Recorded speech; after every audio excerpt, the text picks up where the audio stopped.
Welcome back students. हमने बात शुरू की कि जो हमने वहां पे लफ्ज यूज किए frequency distribution, class limits, class boundaries और दूसरे उन सब की हम डेफिनेशन की बात करने जा रहे हैं। तो फ्रीक्वेंसी डिस्ट्रीब्यूशन क्या थी? फ्रीक्वेंसी डिस्ट्रीब्यूशन असल में दो कॉलम्स का नाम था, जिनमें पहला कॉलम था क्लासेस या ग्रुप्स का और दूसरा कॉलम था फ्रीक्वेंसी का। ये सिर्फ पहले दो कॉलम जो स्लाइड के हैं इनको हम फ्रीक्वेंसी डिस्ट्रीब्यूशन का नाम देते हैं। तो ये क्या चीज है? हम कह सकते हैं ये एक टेबुलर अरेंजमेंट है डेटा की, जिसमें एक कॉलम में उसकी क्लास लिमिट्स लिखी हुई हैं और साथ मेंशन किया हुआ है कि किस क्लास में कितनी वैल्यूज फॉल कर रही हैं। इसको हम ऐसे ही डिस्क्राइब करते हैं ना, हम कहते हैं out of 50 there are 2 students who fall in the category of 0 to 9। इसी तरह हम कहते हैं out of 50 there are 12 students who fall in the category of 10 to 19। there are 6 students out of 50 who are getting marks between 20 and 29। तो इसको हमने frequency का नाम दिया है, ये क्लास लिमिट्स हैं। तो फ्रीक्वेंसी डिस्ट्रीब्यूशन क्या है? ये एक टेबुलर अरेंजमेंट है डाटा की, जिसमें एक कॉलम में आपके पास क्लास लिमिट्स लिखी हुई हैं और दूसरे में आपके पास फ्रीक्वेंसी लिखी हुई है। तो उसी को मैंने सिंपल वर्ड्स में लिख दिया कि frequency distribution is tabular arrangement of data in which various items are arranged into classes। Groups को हम classes भी कहते हैं। and the number of items falling in each class। जहाँ पे स्टूडेंट्स थे तो हम कह सकते हैं नंबर ऑफ स्टूडेंट्स, जनरली हम इसको कहेंगे नंबर ऑफ आइटम्स या number of observations falling in each class. तो फ्रीक्वेंसी डिस्ट्रीब्यूशन एक टेबुलर शेप है जो ये बताएगी कि किसी पर्टिकुलर ग्रुप या क्लास में स्टूडेंट्स की तादाद कितनी है। बात करते हैं जी क्लास लिमिट्स की। तो अगर हम स्लाइड पे देखें, पहली क्लास है हमारे पास 0 से लेके 9 तक, दूसरी क्लास है 10 से लेके 19 तक, तीसरी क्लास है 20 से लेके 29 तक। अब देख रहे हैं मैंने इसको क्लास लिमिट्स लिखा है। अगर ये गैप खत्म कर दिए फिर हम इसको क्लास बाउंड्रीज कह देते हैं। तो क्लास लिमिट्स क्या है? क्लास लिमिट वो डेडलाइंस हैं जो उसके बारे में मुतय्यन करती हैं कि इस क्लास ने शुरू कहाँ से होना है और ख़त्म कहाँ पे होना। तो इनमें से ये दो वैल्यूज़ होंगी, एक वो होगी जहाँ से क्लास शुरू हो रही है और दूसरी वो होगी जहाँ पे क्लास ख़त्म हो रही है। जैसे हम दूसरे ग्रुप की या दूसरे क्लास की बात करें तो ये 10 से शुरू होती है, 19 पे ख़त्म होती है। तीसरी की बात करें तो 20 पे शुरू होती है, 29 पे ख़त्म होती है। इनको हम क्लास लिमिट्स कहेंगे। कलेक्टिवली हम कहेंगे दीज आर क्लास लिमिट्स। अच्छा, अब क्लास लिमिट्स है मसलन तीसरे ग्रुप की 20 से 29, तो इनमें से 20 को हम कहेंगे लोअर क्लास लिमिट और इसी तरह से हम 29 को कह देंगे अपर क्लास लिमिट। अगर हम दूसरे ग्रुप की बात करें कि उसकी क्लास लिमिट्स क्या है, तो उसकी क्लास लिमिट्स हैं 10 to 19। अगर मैं कहूँ कि उसमें से लोअर क्लास लिमिट कौन सी है तो आप कहेंगे 10 है, और मैं कहूँ अपर क्लास लिमिट कौन सी है तो आप कहेंगे 19 है। मैं बात करूँ सेकंड लास्ट ग्रुप की तो आप कहेंगे उसकी क्लास लिमिट्स हैं 50 to 59। अगर पूछा जाए कि लोअर क्लास लिमिट क्या है तो वो 50 हुई, और अगर कहा जाए अपर क्लास लिमिट क्या है तो वो 59। तो मैंने इसी को वहां पे सिंपल वर्ड्स में लिख दिया है कि both upper and lower value describing a class are included in that particular class, they are called class limits. ये दोनों इंक्लूडेड हैं। फिर से देखिए, अगर हम पहली क्लास की बात करें 0 to 9 तो इसमें 0 भी शामिल है, 9 भी शामिल है, इसलिए कि दूसरा ग्रुप शुरू ही 10 से हो रहा है। अगर हम दूसरे ग्रुप की बात करें 10 to 19 तो दूसरे ग्रुप में 10 और 19 दोनों शामिल हैं, इसलिए कि तीसरा ग्रुप जाके 20 से शुरू हो रहा है। तो ये क्या है? ये इंक्लूसिव है दोनों। किसी भी ग्रुप में जब क्लास लिमिट्स की बात होगी तो ये दोनों इंक्लूसिव है। तो मैंने लिखा कि ये इस तरह भी हो सकती हैं 31 से 40, फिर 41 से 50, फिर 51 से 60। तो इसको हम इंक्लूसिव स्टाइल का नाम देते हैं। तो क्लास लिमिट्स जो हैं वो दो डेडलाइन हैं हर ग्रुप की, जो ये मुतय्यन करेंगी कि कहाँ तक की वैल्यू किस क्लास में फॉल करेगी। अच्छा, अगर ये गैप इस तरह से ना रहे, आप देख रहे हैं 40 और 41 में गैप है, आप देख रहे हैं 50 और 51 में गैप है, यानी पहला ग्रुप जहाँ पे ख़त्म हुआ दूसरा वहाँ से शुरू नहीं हुआ, इसी तरह दूसरा जहाँ पे ख़त्म हुआ तीसरा वहाँ से शुरू नहीं हुआ, फिर ये क्लास लिमिट्स हैं। अगर ये सेम हो जाए तो फिर ये क्लास बाउंड्रीज कहलाएंगी, उसको हम इंक्लूसिव स्टाइल भी कह देते हैं। ऐसे केस में क्लास बाउंड्रीज भी हुई होंगी, क्लास लिमिट्स भी हुई होंगी।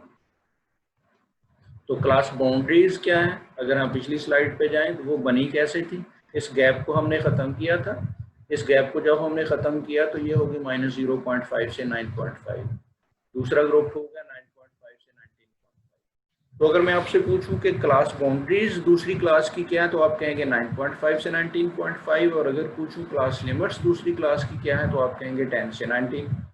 मैं आपसे कहूँ lower class boundary of the second class तो आप कहेंगे 9.5, मैं कहूँ अपर class boundary of the second class तो आप कहेंगे 19.5, मैं कहूँ lower class limit of the second class तो वो हुई 10 और upper class limit of the second class हुई 19। सिमिलरली 19.5 से 29.5 है क्लास बाउंड्री तीसरे ग्रुप की, तो उनमें से 19 पॉइंट लोअर क्लास बाउंड्री होगी 19.5 और 29.5 क्या होगी अपर क्लास बाउंड्री। तो ये क्लास बाउंड्रीज आपको कह सकते हैं आप कि these are more precise class limits. तो उसका स्टाइल मैंने ये लिखा कि 30 से 40, फिर 40 से 50, फिर 50 से 60। आप देख रहे हैं इनमें कोई गैप नहीं, पहली क्लास 40 पे खत्म हुई, दूसरी 40 पे शुरू हो गई, दूसरी 50 पे खत्म हुई, तीसरी 50 पे शुरू होगी। अब जाहिर है अगर डाटा में एक वैल्यू है 50 तो उसको हम दोनों क्लासों में तो शामिल नहीं कर सकते, तो हम क्या करते हैं कि हर क्लास की लोअर क्लास लिमिट या बाउंड्री जो है वो उसमें शामिल करते हैं, अपर को शामिल नहीं करते, उसको नेक्स्ट में ले जाते हैं। यानी 40 को हम पहली क्लास में शामिल करने की बजाय क्या करेंगे, दूसरी में ले जाएंगे। इसी तरह 50 को पहली में शामिल करने की बजाय क्या करेंगे, दूसरी में शामिल करने की बजाय तीसरी में ले जाएंगे। इसी तरह 60 को तीसरी में शामिल करने की बजाय चौथी में ले जाएंगे।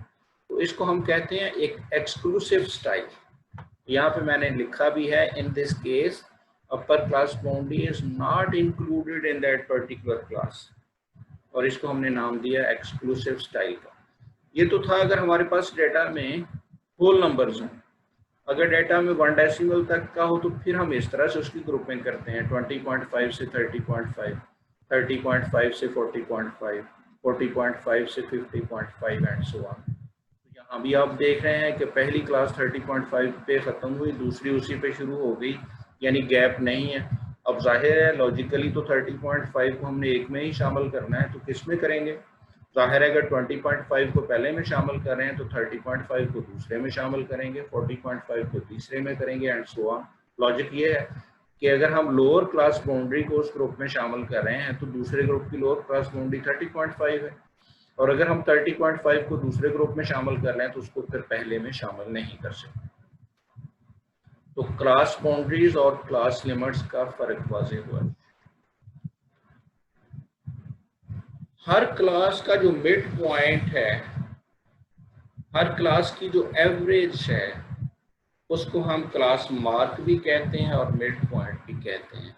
ये एवरेज आप चाहे क्लास लिमिट से ले लें चाहे क्लास बाउंड्रीज से ले लें, ये वैल्यू आपको सेम ही मिलेगी, इसमें कोई फ़र्क नहीं होगा।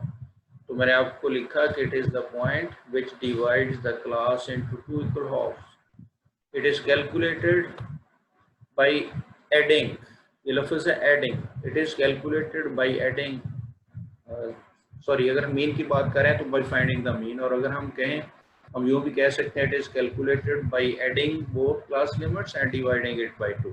अब जानते हैं एवरेज कैसे लेते हैं हम, दोनों को ऐड करके 2 पे डिवाइड कर देते हैं। ऐड किन को करना है, क्लास लिमिट्स को भी कर सकते हैं, क्लास बाउंड्रीज को भी कर सकते हैं। आप अगर इस स्लाइड से जाके देखें तो आपको पता चल जाएगा कि हमारा मिड पॉइंट सेम ही आएगा। मसलन आप मिड पॉइंट बनाएं ज़रा सेकंड क्लास का, सेकंड क्लास है हमारे पास 10 to 19, 10 और 19 को अगर आप ऐड करेंगे, मैं कैलकुलेटर से ऐड करके आपको चेक करवाता हूँ, 10 + 19 मेरे पास आ गया 29, इसको हम अगर 2 पे डिवाइड करें तो मुझे आंसर मिल रहा है 14.5। 14.5 दूसरे क्लास का क्लास मार्क या मिड पॉइंट में मिल रहा है। ये कैलकुलेशन अगर हम क्लास बाउंड्री से करना चाहें तो दूसरे क्लास की क्लास बाउंड्रीज क्या है, वो है हमारे पास 9.5 और दूसरी है हमारे पास 19.5। मैंने इन दोनों को ऐड किया तो अगेन मुझे 29 मिला। 29 को मैंने फिर से 2 पे डिवाइड किया तो मेरे पास सेम आंसर आया जो पहले आया था 14.5। उसकी लॉजिक ये है कि हमने इस ग्रुप को दोनों तरफ बढ़ाया था, इधर भी 0.5 बढ़ाया था, इधर भी 0.5 बढ़ाया था, तो जाहिर है मिड पॉइंट ने तो सेम ही रहना है, उसमें चेंज नहीं आनी। इंची टेप पकड़ के अगर आप 10 और 19 को फोकस कर लें और फिर उसका मिड पॉइंट ढूंढ के वहाँ पे निशान लगा लें, उसके बाद आप 10 से 9.5 पे चले जाएं और 19 से 19.5 पे चले जाएं और दोबारा से मिड पॉइंट देखें तो आपको सेम ही मिलेगा, वो डिफरेंट नहीं होगा। सो मिड वैल्यू, इसको हम क्लास मार्क भी कहते हैं या मिड पॉइंट भी कहते हैं, वो सेम होगी अगर आप क्लास बाउंड्री से लेना चाहें तो, और अगर क्लास लिमिट से लेना चाहें तो। और क्लास फ्रीक्वेंसी क्या है? क्लास फ्रीक्वेंसी है number of items falling in a particular class. किसी भी ग्रुप के सामने कितनी वैल्यूज फॉल कर रही हैं उसको हम नाम देते हैं जी क्लास फ्रीक्वेंसी का, या ग्रुप फ्रीक्वेंसी का, या सिंपली फ्रीक्वेंसी का लफ्ज भी इसके लिए इस्तेमाल होता है। इन तीनों के मीनिंग सेम है, क्लास फ्रीक्वेंसी, ग्रुप फ्रीक्वेंसी, या सिर्फ फ्रीक्वेंसी लिखा हुआ है। उसके बाद बात करते हैं क्लास इंटरवल की। तो क्लास इंटरवल की डेफिनेशन है the difference between the upper and lower class boundaries not class limits. ये चीज बहुत अहम है, क्लास लिमिट्स को नहीं आपस में माइनस करना, किसी भी ग्रुप की अपर क्लास बाउंड्री और लोअर क्लास बाउंड्री का डिफरेंस लेना। अगर आप उस स्लाइड पे जाके देखें तो ये आपको क्लास लिमिट से करेंगे तो आपको गलत आंसर दे रहा होगा। उसमें दूसरे ग्रुप की हम बात करें, क्लास बाउंड्रीज का डिफरेंस लें 19.5 माइनस 9.5, कितना आंसर हुआ 10। फिर क्लास इंटरवल इज 10, लेकिन अगर हम 19 में से 10 माइनस करें तो फिर ये आंसर 10 नहीं मिलता हमें, बल्कि 9 मिलता है। तो क्लास बाउंड्रीज को माइनस करना है, क्लास लिमिट्स को माइनस नहीं करना, क्लास इंटरवल की वैल्यू फाइंड करते हैं। उसके बाद बात हो रही है जी रिलेटिव फ्रीक्वेंसी की। हमने रिलेटिव फ्रीक्वेंसी फाइंड की थी तो क्या किया था, हमने हर फ्रीक्वेंसी को सम ऑफ फ्रीक्वेंसीज पे डिवाइड किया था। तो सिंपली अपने वर्ड्स में आप लिख सकते हैं, ज़रूरी नहीं ये डेफिनेशन आप लिखें जो कुछ मैं आपको बता रहा हूँ, you can change the words. मैंने कहा है frequency of class is divided by sum of all frequencies, then it is called relative frequency. इसको हम प्रोपोर्शन भी कहते हैं और इसको हम प्रोबेबिलिटी भी कहते हैं। हम प्रोबेबिलिटी वाले चैप्टर में जाएंगे तो मजीद इस पर डिटेल से बात होगी। फिर साथ मैंने लिखा कि total of relative frequencies is always 1। ये सवाल हल करते हुए हम पहले भी डिस्कस कर चुके हैं। कंडीशन सिर्फ ये है कि सारी की सारी रिलेटिव फ्रीक्वेंसी को हमने ऐड किया, अगर कोई दरमियान में स्किप कर दी है तो फिर ऐसा नहीं होगा। फिर है जी हमारे पास परसेंटेज रिलेटिव फ्रीक्वेंसी। कैसे बनाई थी हमने, हर रिलेटिव फ्रीक्वेंसी को हमने 100 से मल्टीप्लाई किया था तो परसेंटेज रिलेटिव फ्रीक्वेंसी बन गई थी। जैसे हमारे पास रिलेटिव फ्रीक्वेंसीज का टोटल 1 के बराबर आया था, ऐसे ही परसेंटेज रिलेटिव फ्रीक्वेंसी का टोटल हमारे पास 100 के बराबर आ जाएगा। हम बात करेंगे अगर हमारे पास एट ए टाइम 2 वेरिएबल हो, जैसे ये जो डेटा था ये क्लास के मार्क्स का डेटा था, 50 स्टूडेंट्स थे। अब फर्ज कर लें कि उन सारे 50 स्टूडेंट्स का ये स्टैटिस्टिक्स के मार्क्स का डेटा था। अगर हम एक स्टूडेंट के सामने एक एंट्री की बजाय 2 एंट्रीज लिखें,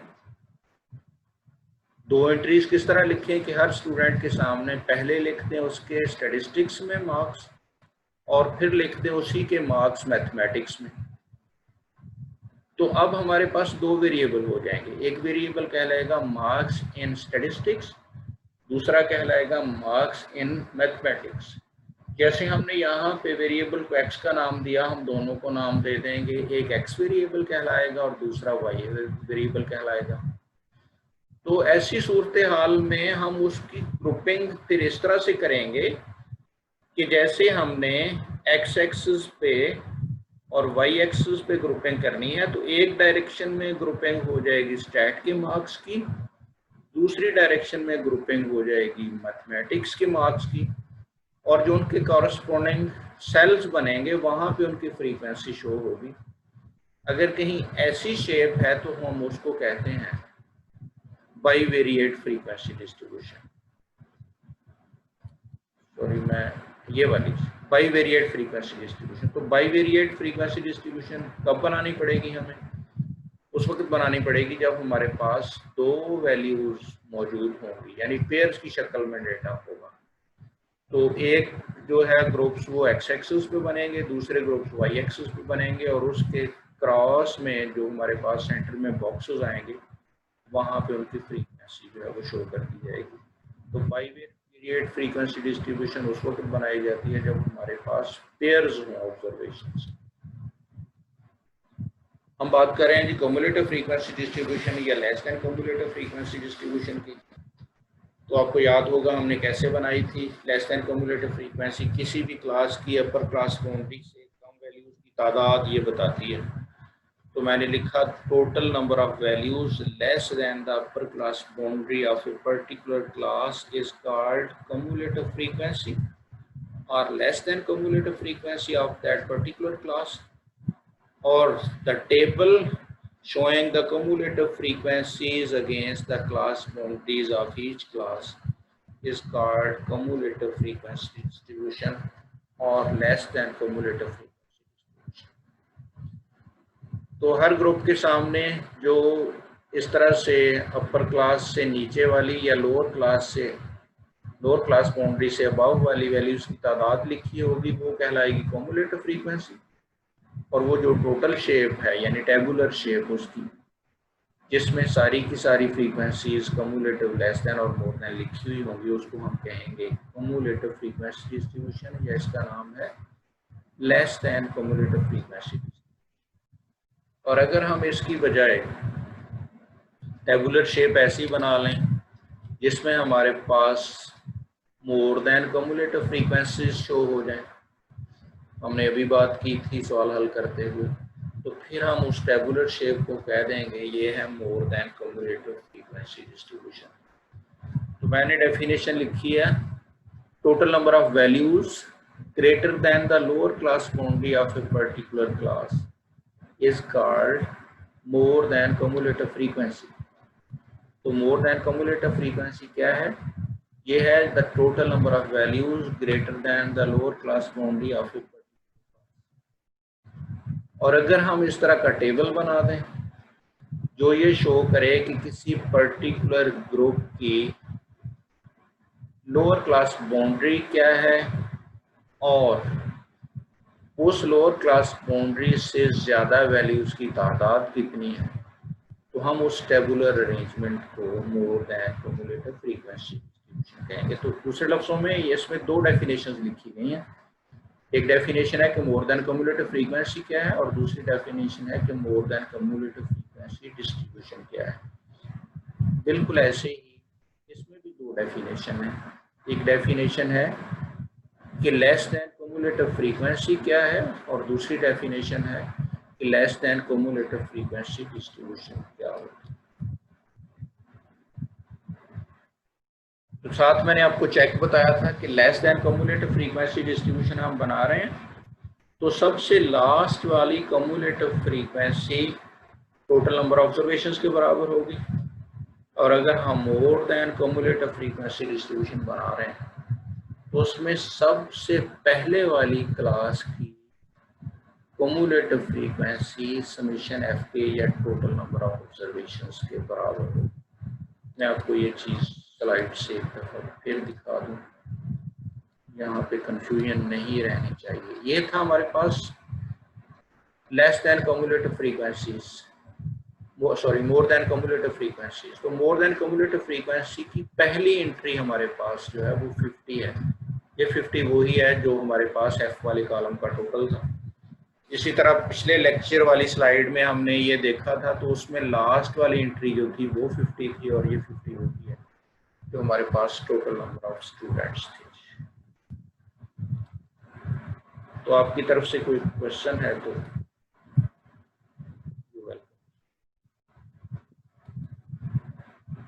यहाँ तक हम बात करते हैं।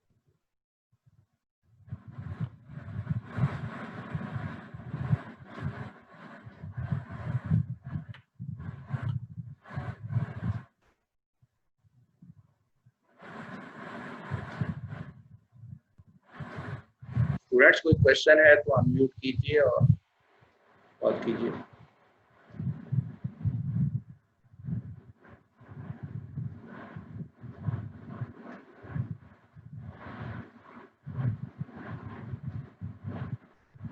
बट आपकी आवाज क्लियर नहीं आई।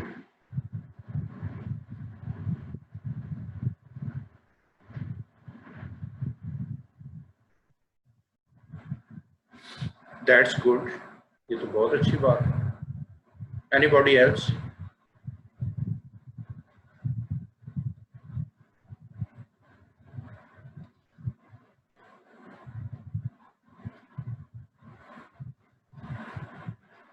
बाकी लोग कोई कमेंट्स तो करें।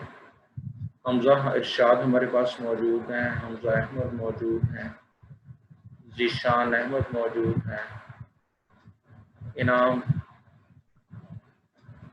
Hamza Ahmad 10 minutes okay.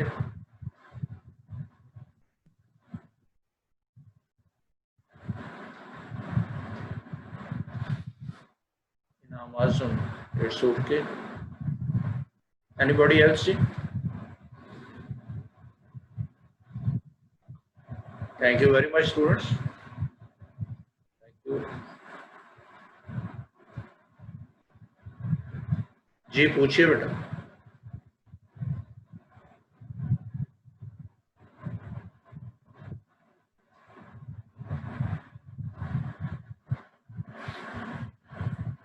जी जो इस लेक्चर से रेलेवेंट है वो पहले पूछ लें।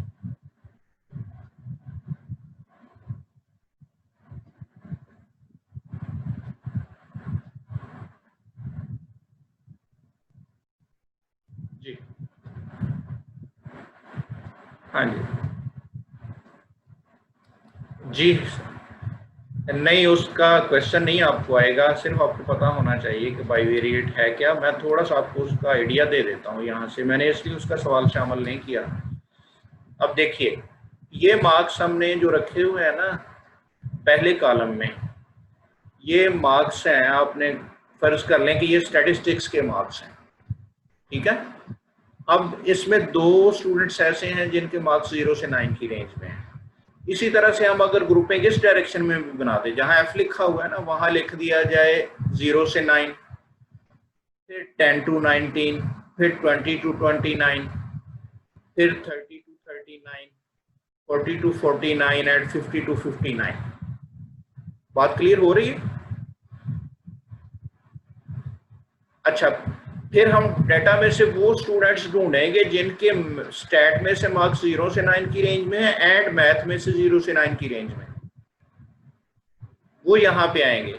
इसी तरह स्टैट में तो 0 से 9 की रेंज में है, लेकिन मैथ में से 10 to 19 की रेंज में है, वो सेकंड कॉलम में चले जाएंगे। इस तरह से जैसे यहाँ ये डिफरेंट एंट्रीज लिखी हुई हैं, यहाँ सारी की सारी फ्रीक्वेंसीज पड़ी हुई होंगी। और अगर हम जानना चाहेंगे कितने ऐसे हैं जिनके 0 से 9 हैं स्टैट में जो ये शो किए हुए हैं, तो इन फ्रीक्वेंसीज का हम सामने यूं टोटल कर लेंगे। इसी तरह इस डायरेक्शन में टोटल कर लेंगे तो वो हमारे पास फ्रीक्वेंसीज मैथ की आ जाएंगी। और यहाँ पे हमारे पास जहाँ मैंने 100 लिखा हुआ है ना, वहाँ पे उनकी जब हम दोनों डायरेक्शन में फ्रीक्वेंसीज को सम अप कर लेंगे तो वो टोटल नंबर ऑफ स्टूडेंट्स कहलाएंगे। तो उसमें कुछ बॉक्सेस यहाँ पे मे बी ब्लैंक भी पड़े हुए, यानी मे बी क्लास में 2 स्टूडेंट ऐसे तो हैं जिनके मार्क्स 0 से 9 की रेंज में हैं स्टैट में। हो सकता है मैथ में इस रेंज में कोई बच्चा भी फॉल ना करता हो। तो अगर मैथ में 0 से 9 की रेंज में कोई स्टूडेंट फॉल नहीं करता तो ये बॉक्स जो है ये ब्लैंक रहेगा, फिर यहाँ पे कुछ शो नहीं किया जाएगा। तो ऐसी जब हम टेबुलर शेप बनाते हैं उसको हम कहते हैं बाइवेरिएट फ्रीक्वेंसी डिस्ट्रीब्यूशन। तो उसमें एक डायरेक्शन में ग्रुपिंग होती है एक वेरिएबल के लिए और दूसरी डायरेक्शन में दूसरे एक्सिस पे ग्रुपिंग होती है दूसरे वेरिएबल के लिए। उसका सवाल करने की जरूरत नहीं।